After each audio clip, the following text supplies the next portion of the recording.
quiet, subdued. But I'm here, and it's funny because I love Carlin, and I love these events, and I love what Sister Talk is all about, but this was one event where I was thinking, you know what?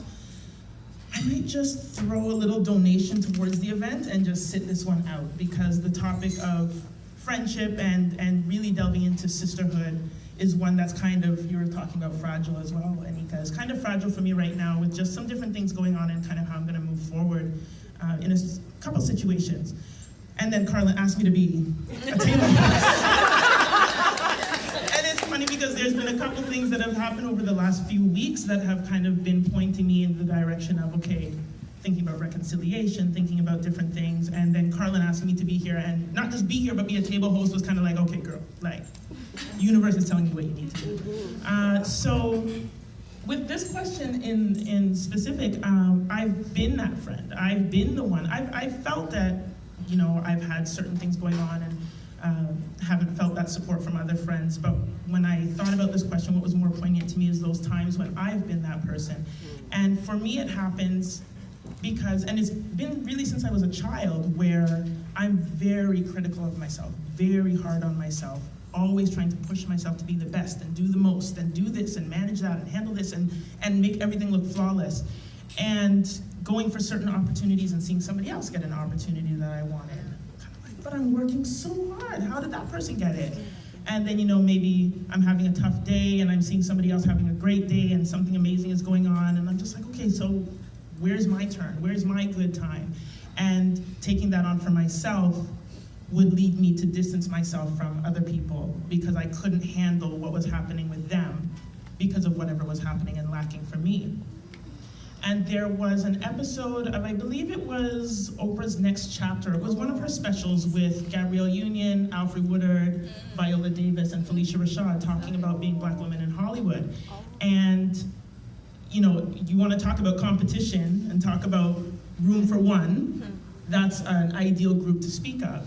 And so Oprah posed them the question about, well, how do you handle it when all four of you are going for the same role, and you know only one of you can get it? And Gabby kind of spoke to what she mentioned in the other video we saw about, you know, she used to be very negative about it. And Alfre Woodard said something that was so, like, it's stuck with me so much that I almost want to get it tattooed on myself. And I might actually do it. But she said she's learned in all her years that when something good happens for somebody else, she said, good is afoot. That means good is in the air, good is in the universe, and that little sprinkle came down on her that time, but that means that there's more. There's an opportunity for it to come to me next time.